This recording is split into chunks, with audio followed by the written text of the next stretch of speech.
Hi guys, I want to read chapter 7 today. I switched places a bit and it's already dark outside. It's like 11 p.m. right now and I'm just gonna start. Chapter 7 is called The Key of the Garden. 2 days after this, when Mary opened her eyes, she sat upright in bed immediately and called to Martha. Look at the moor! Look at the moor! The rainstorm had ended, and the grey mist and clouds had been swept away in the night by the wind. The wind itself had cast and a brilliant deep blue sky arched high over the moorland. Never, never had Mary dreamed of a sky so blue.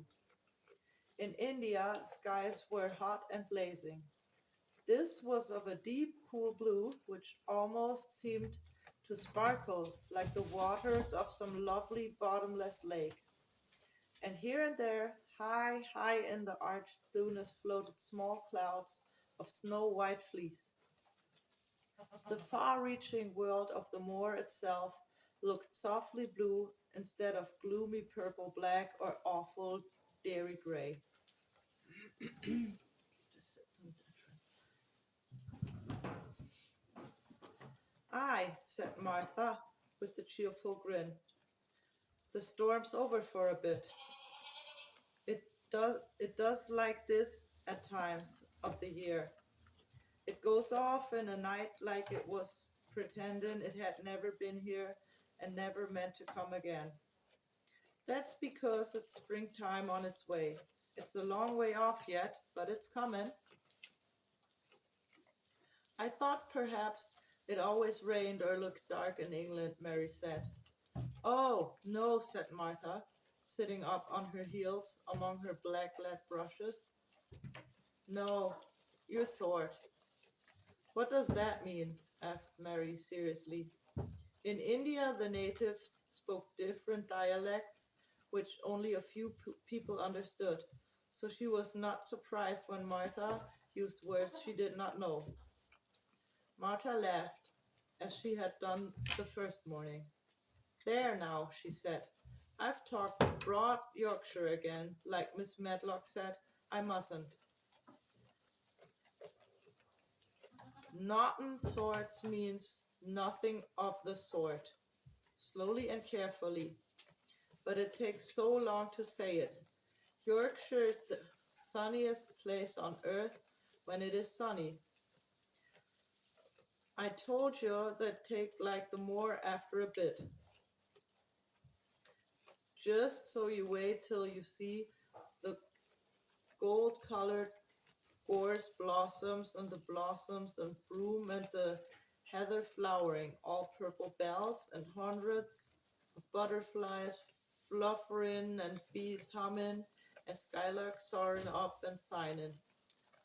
Oh, you'll want to get out and on at sunrise and live out all day like Dickon does. Could I ever get there? Asked Mary wistfully, looking through her window at the far-off blue. It was so new and big and wonderful and such a heavenly color. I don't know, answered Martha. You never used to your legs since you were born. It seems to me you couldn't walk 5 miles. It's 5 miles to our cottage. I should like to see your cottage. Martha started at her a moment seriously before she took up her polishing brush and then to rub the grate again. She was thinking that the small plain face did not look quite as sour at this moment as it had done the first morning she had saw it. It looked just a trifle like little Susan Ann's when she wanted something very much. I'll ask my mother about it, she said. She's one of them that nearly always says the way to do things. It's my day out today, and I'm going home. Oh, I am glad. Miss Medlock thinks a lot of my mother. Perhaps she could talk to her.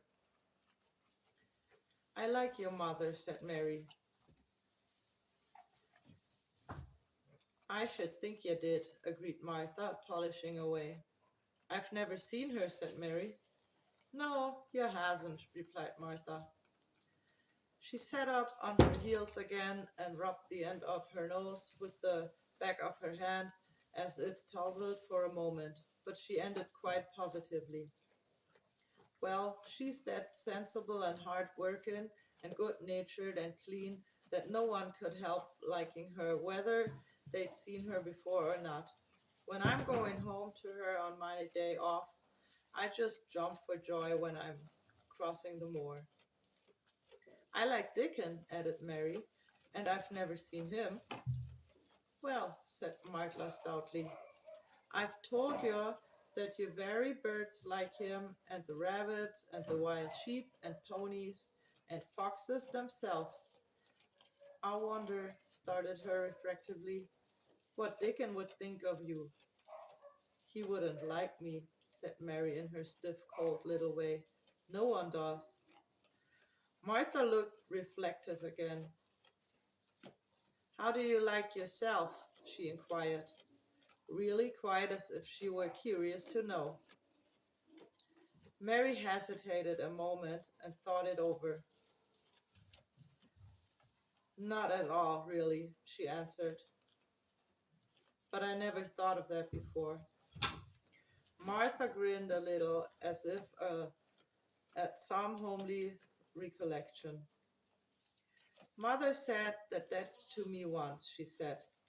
She was at her wash tub and I was in a bad temper, all talking ill and folk, and she turns round on me and says, you young vixen, you, dares to stand saying you doesn't like this one and that doesn't like that one. How does you like yourself? It made me laugh, and it brought me to my sense in a minute. She went always in high spirits as soon as she had given Mary her breakfast.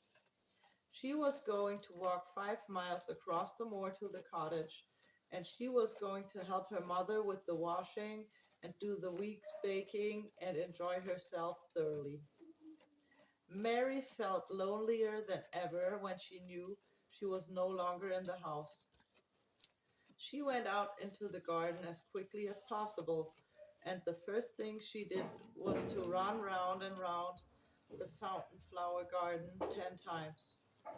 She counted the times carefully, and when she had finished, she felt in better spirits. The sunshine made the whole place look different.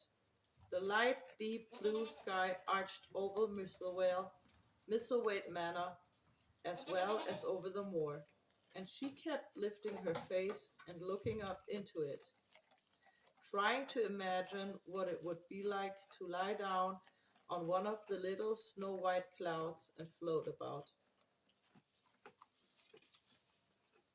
She went into the first kitchen garden and found Ben Weatherstaff working there with two other gardeners. The change in the weather seemed to have done him good. He spoke to her of his own accord. Springtime's coming, he said. Can't you smell it? Mary sniffed and thought she could. I smell something nice and fresh and damp, she said. That's the good, rich earth, he answered, digging away. It's in a good humor making ready to grow things. It's glad when planting time comes. It's dull in the winter when it's got nothing to do. And then flower gardens out there, things will be stirring down below in the dark. The sun's warming them. You'll see bits of green spikes sticking out of the black earth after a bit. What will they be? Asked Mary. Crocuses and snowdrops and daffodils. Has you never seen them? No. Everything is hot and wet and green after the rains in India, said Mary, and I think things grow up in a night. These won't grow up in a night, said Weatherstaff. You'll have to wait for 'em. They'll poke up a bit brighter here and push out and spike more there and uncurl a leaf one day and another that. You watch 'em. I'm going to, answered Mary. Very soon she heard the soft, rustling flight of wings again, and she knew at once that the robin had come again. She was very pert and lively, and hopped about too close to her feet, and put his head on one side and looked at her sly that she asked Ben Weatherstaff a question. Do you think he remembers me? She said. Remembers you? Said Weatherstaff indignantly. He knows every cabbage stump in the garden, let alone you people. He's never seen a little wench here before, and he's bent on finding out all about you. There's no need to try to hide anything from him. Are things stirring down below in the dark in that garden where he lives? Mary inquired. What garden? Grunted Weatherstaff, becoming surly again. The one where the old rose trees are. She could not help asking, because she wanted so much to know. Are all the flowers dead, or do some of them come again in the summer? Are there ever any roses? Ask him, said Ben Weatherstaff, hunching his shoulders towards the robin. He's the only one as knows. No one else has seen inside it for 10 years. 10 years was a long time, Mary thought. She had been born 10 years ago. She walked away, slowly thinking. She had begun to like the garden just as she had begun to like the robin and Dickon and Martha's mother. She was beginning to like Martha too. That seemed a good many people to like when you were not used to liking. She thought of the robin as one of the people. She went to her walk outside the long ivy-covered wall over which she could see the treetops. And the second time she walked up and down, the most interesting and exciting thing happened to her, and it was all through Ben Weatherstaff's robin. She heard a chirp and a twitter, and when she looked at the bare flower bed at her left side, there was hopping about and pretending to peek things out of the earth to persuade her that he had not followed her. But she knew he had followed her, and the surprise so filled her with delight that she almost trembled a little. You do remember me, she cried out. You do. You are prettier than anything else in the world. She chirped and talked and coaxed, and he hopped and flirted his tail and twittered. It was as if he were talking. His red waistcoat was like satin, and he puffed his tiny breast out and was so fine and so grand and so pretty that it was really as if he were showing her how important and like human person Robin could be. Mistress Mary forgot that she had ever been contrary in her life when he allowed her to draw closer and closer to him, and bent down and talk and try to make something like robin sounds.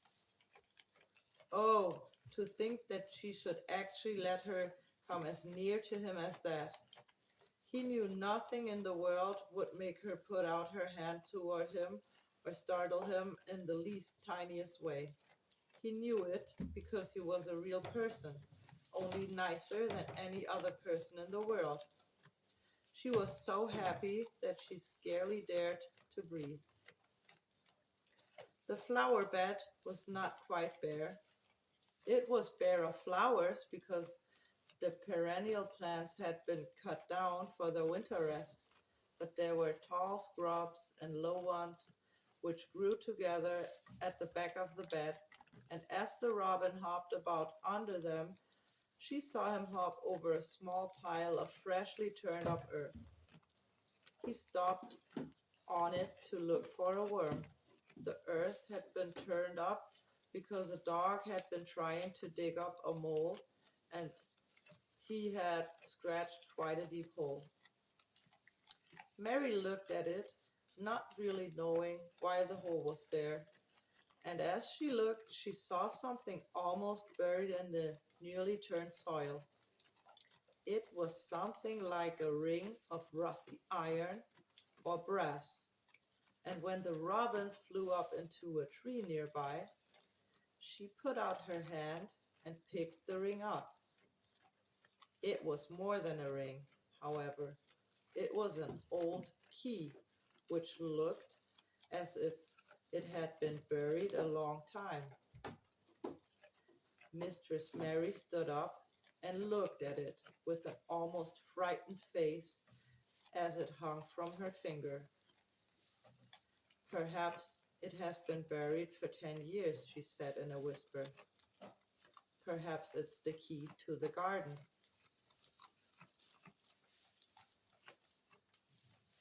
Chapter 8. The Robin Who Showed the Way. She looked at the key quite a long time.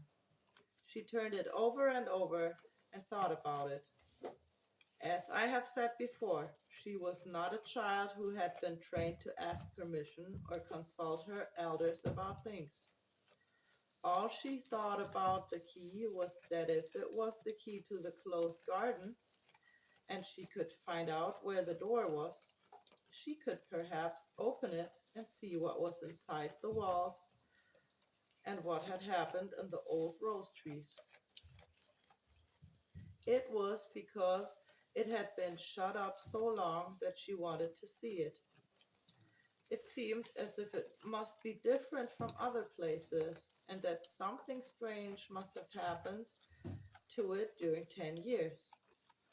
Besides that, if she liked it, she could go into it every day and shut the door behind her, and she could make up some play of her own and play it quite alone, because nobody would ever know where she was, but would think the door was still locked and the key buried in the earth. The thought of that pleased her very much. Living, as it were, all by herself in a house with 100 mysteriously closed rooms, and having nothing whatever to do to amuse herself, had set her inactive brain to work and was actually awakening her imaginations.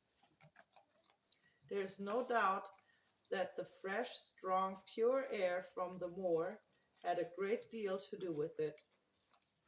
Just as it had given her an appetite and fighting with the wind had stirred her blood, so the same things had stirred her mind. In India, she had always been too hot and languid and weak to care much about anything. But in this place, she was beginning to care and to want to do new things. Already she felt less contrary, though she did not know why. She put the key in her pocket and walked up and down the walk. No one but herself ever seemed to come there, so she could walk slowly and look at the wall, or rather, at the ivy growing on it. The ivy was the baffling thing. Howsoever carefully she looked, she could see nothing but thickly growing, glossy, dark green leaves. She was very much disappointed. Something of her contrariness came back to her as she paced the walk and looked over at the tops inside. It seemed so silly, she said to herself, to be near it and not to be able to get in. She took the key in her pocket when she went back to the house, and she made up her mind that she would always carry it with her when she went out, so that if she ever should find the hidden door, she would be ready. Miss Matlock had allowed Martha to sleep all night at the cottage, but she was back at her work in the morning with cheeks redder than ever and in the best of spirits. I got up at 4 o'clock, she said. Oh, it was pretty on the moor with the birds getting up and the rabbits scrambling about in that sun rising. I didn't walk all the way. A man gave me a ride on his cart, and I did enjoy myself. She was full of stories of the delight of her day out. Her mother had been glad to see her, and they had got the baking and washing all out of the way. She had even made each of the kids a dough cake with a bit of brown sugar in it. I had 'em all pippin' hot when they came in from playing on the moor, and the cottage smelled so nice, clean hot bacon, and there was a good fire, and they just shouted for joy. Our Dickon, he said our cottage was good enough for a king. In the evening, they had all sat round the fire, and Martha and her mother had sewed patches on torn clothes and mended stockings, and Martha had told them about the little girl who had come from India and who had been waiting on all her life by what Martha called blacks until she didn't know how to put on her own stockings. Oh, they did like to hear about you, said Martha. They wanted to know all about the blacks and about the ship you came with. I couldn't tell 'em enough. Mary reflected a little. I'll tell you a great deal more before your next day out, she said, so that you will have more to talk about. I dare say they would like to hear about riding on elephants and camels, and about the officers going to hunt tigers. My word, cried delighted Martha. It would set them clean off their heats. Would you really do that, miss? It would be same as a wild beast show like they had in York once. India is quite different from Yorkshire, Mary said slowly, as she thought the matter over. I never thought of that. Did Dickon and your mother like to hear you talk about me? Why, our Dickon's eyes nearly started out of his head. They got that round, answered Martha. But mother, she was put out about your seeming to be all by yourself like. She said, hasn't Mr. Craven got a governess for her or no nurse? And I said, no, he hasn't, though Miss Matlock says he will when he thinks of it. But she says he may think of it for 2 or 3 years. I don't want a governess, said Mary sharply.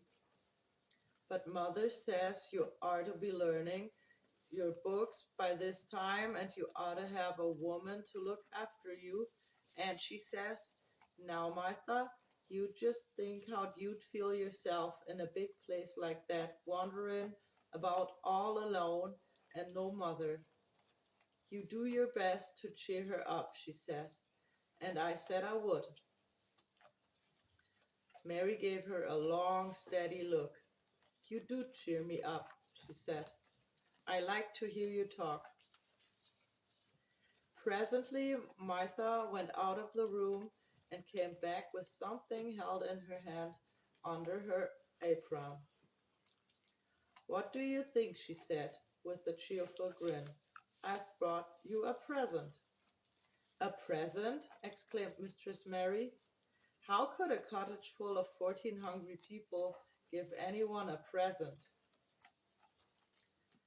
A man was driving across the moor peddling, Martha explained, and he stopped his cart at our door. He had pots and pans and odds and ends, but mother had no money to buy anything. Just as he was going away, our Elizabeth Ellen called out, Mother, he's got skipping ropes with red and blue handles. And mother, she calls out quite sudden, here, stop, mister. How much are they? And he said, 2 pence. And mother, she began fumbling in her pocket, and she says to me, Martha, you brought me the wakes like a good lass, and I've got 4 places to put every penny. But I'm just going to take tuppence out of it to buy that child a skipping rope. And she bought one, and there it is. She bought it out from under her apron and exhibited it quite proudly. It was a strong, slender rope with a striped red and blue handle at each end. But Mary Lennox had never seen a skipping rope before. She gazed at it with a mystified expression. "What is it for?" she asked curiously. "For?" cried out Martha. "Do you mean that you have got no skipping ropes in India? For all they got elephants and tigers and camels. No wonder most of 'em's black. This is what it's for. Just watch me." And she ran into the middle of the room and, taking a handle in each hand, began to skip and skip and skip, while Mary turned in her chair to stare at her, and the queer faces in the old portraits seemed to stare at her too, and wonder what on earth this common little cottage had the improduce to be doing under their very noses. But Martha did not even see him. The interest and curiosity in Mistress Mary's face delighted her, and she went on skipping and counted, as she skipped until she had reached 100. "I could skip longer than that," she said when she stopped. "I've skipped as much as 500 when I was 12, but I wasn't as fast as I am now, and I was in practice." Mary got up from her chair, beginning to feel excited herself. "It looks nice," she said. "Your mother is a kind woman. Do you think I could ever skip like that?" "You just try it," urged Martha, handing her the skipping rope. "You can't skip 100 at first, but if you practice, you'll mount up. That's what Mother said. She says nothing will do her more good than skipping rope. It's the sensitivest toys a child can have. Let her play out in the fresh air skipping, and stretch her legs and arms, give her some strength." It was it was plain that there was not a great deal of strength in Mistress Mary's arms and legs when she first began to skip. She was not very clever at all, but she liked it so much that she did not want to stop. "Put on your things and run and skip out the door," said Martha. "Mother said I must tell you to keep outdoors as much as you could, even when it rains a bit, so you'll wrap up warm." Mary put on her coat and hat and took her skipping rope over her arm. She opened the door to go out, and then suddenly thought of something and turned back rather slowly. "Martha," she said, "they were your wages. It was your 2 pence, really. Thank you." She said it stiffly because she was not used to thanking people or noticing that they did things for her. "Thank you," she said, and held out her hand because she did not know what else to do. Martha gave her hand a clumsy little shake as if she was not accustomed to this sort of thing either. Then she laughed. "Oh, that's a queer old womanish thing," she said. "If I'd been our Elizabeth Allen, you'd given me a kiss." Mary looked stiffer than ever. "Do you want me to kiss you?" Martha laughed again. "No, not me," she answered. "If you was different, perhaps you'd want to yourself. But you're not. Run off outside and play with the rope." Mistress Mary felt a little awkward as she went out of the room. Yorkshire people seemed strange, and Martha was always rather a puzzle to her. At first she had disliked her very much, but now she did not. The skipping rope was a wonderful thing. She counted and skipped and counted until her cheeks were quite red, and she was more interested than she had ever been since she was born. The sun was shining, and a little wind was blowing, not a rough wind, but one which came in delightful little gusts and brought a fresh scent of newly turned earth with it. She skipped round the fountain garden and up one walk and down another. She skipped at last into the kitchen garden and saw Ben Weatherstaff digging and talking to his robin, which was hopping about him. She skipped down the walk towards him, and he lifted his head and looked at her with a curious expression. She had wondered if he would notice her. She wanted him to see her skip. "Well," he exclaimed, "upon my word, perhaps you're young and after all a good child blood in your veins instead of sour buttermilk." That skipped red into the cheeks as sure as my name's Ben Weatherstaff. "I wouldn't have believed your coming to do it." "I never skipped before," Mary said. "I'm just beginning. I can only go up to 20. "You keep on then," said Ben. "That shape's well enough for a young and that's lived with healthin'. Just see how he's watching you jerking his head towards the robin. He followed after you yesterday. He'll be doing it again today. He'll be bound to find out what the skipping rope is. He's never seen one." Oh, shaking his head at the bird. "Your curiosity will be your death if you sometimes doesn't like look sharp." It's the Yorkshire accent again. Mary skipped round all the gardens and round the orchard, um, resting every few minutes. At length she went to her own special walk to make up her mind to try if she could skip the whole length of it. It was a good long skip, and she began slowly, but before she had gone halfway down the path, she was so hot and breathless that she was obligated to stop. She did not mind much, because she had already counted up to 30. She stopped with a little laugh of pleasure, and there, lo and behold, was the robin swaying on a long branch of ivy. He had followed her, and he greeted her with a chirp. As Mary had skipped towards him, she felt something heavy in her pocket strike again her at each jump, and when she saw the robin she laughed again. "You showed me where the key was yesterday," she said. "You ought to show me the door today, but I don't believe you know." The robin flew from his swinging spray of ivy onto the top of the wall, and he opened his beak and sang a loud, lovely thrill, merely to show off. Nothing in the world is quite as adorable, lovely as a robin when he shows off, and they are nearly always doing it. Mary Lennox had heard a great deal about magic in her ayah stories, and she always said that what happened almost at the moment was magic.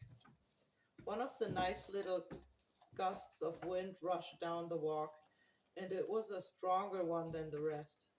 It was strong enough to wave the branches of the trees, and it was more than strong enough to sway the trailing sprays of untrimmed ivy hanging from the wall. Mary had stepped close to the robin, and suddenly the gust of wind swung aside some loose ivy trails, and more suddenly still she jumped toward it and caught it in her hand. This she did because she had seen something under it, a round knob which had been covered by the leaves hanging over it. It was the knob of a door. She put her hands under the leaves and began to pull and push them aside. Thick as the ivy hung, it nearly all was a loose and swinging curtain, though some had crept over woods and iron. Mary's heart began to thump and her hands to shake a little in her delight and excitement. The robin kept singing and twittering away and tilting his head on one side, as if he were excited as she. What was this under her hands, which was square and made of iron, and which her fingers found a hole in? It was the lock of the door, which had been closed 10 years, and she put her hands in her pocket, drew out the key, and found it fitted the keyhole.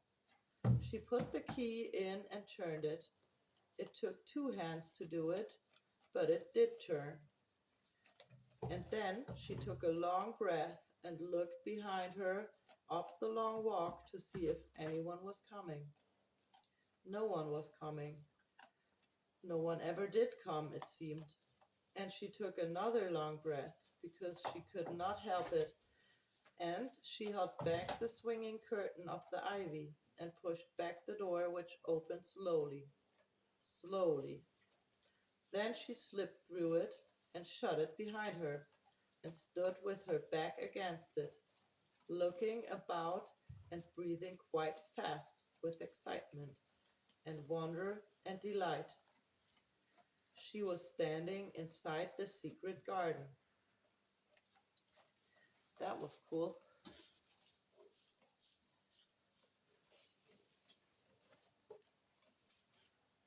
Hi, Mäuschen. Hi, Mäuschen.